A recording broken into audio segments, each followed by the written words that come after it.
تحریک اہل سنت پاکستان صوبہ سندھ کے صدر پیر سید ارشد علی کاظمی القادری نے کہا ہے کہ عصر نو میں قوم کو ایسی تحریک کی ضرورت ہے جو اسلاف کے دامن سے وابستہ ہو کر سیکولرزم اور تقریبی سوچ کا مقابلہ کر کے انہیں صراط مستقیم پر گامزن کر سکے۔ موجودہ نسل کو زمانے کے مکار اور عیار ملاؤں، بناوٹی ناخداؤں اور مذہبی بہروپیوں سے بچانے کے لیے میدان عمل میں نکلے ہیں۔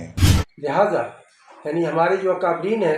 اکابرین اہل سنت نے ہر دور میں گمراہ کن عقائد و نظریات کا نشر راستہ روکا ہے، بلکہ عملی طور پر ان کبھی اور فاسد عقائد کی دیکھ کرنے کے لیے اپنی زندگی وقت کی۔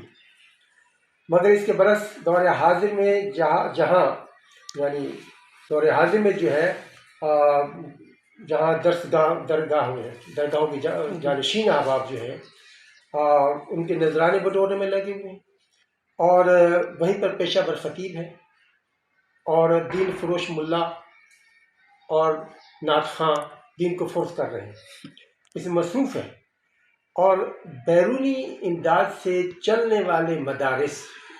میرا اشارہ سمجھ رہے ہوں، بیرونی امداد چلنے والے مدارس قوم کو غلانے میں مصروف ہیں۔ ان حالات کے پیش نظر اپنے اسلاف کے نظریات کے ترجمان،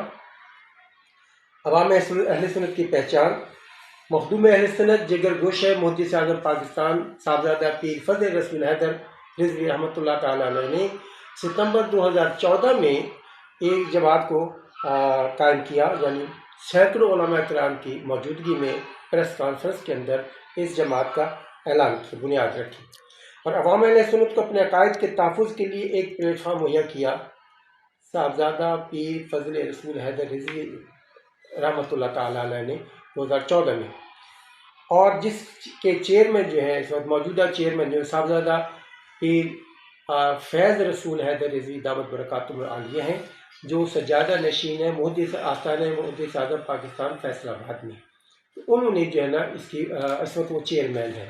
اس سلسلے میں ساری کارروائی ہو رہی ہے۔ جبکہ اس موقع پر صدر علماء مشائخ ونگ تحریک اہل سنت پاکستان ضلع ملیر علامہ قاری محمد صابری گولڑی، صوفی جمال الدین قادری، محمد ریحان قادری، قاری عبدالوہاب قادری، مولانا عبدالمجید سیفی، محمد شفقت، نعیم قادری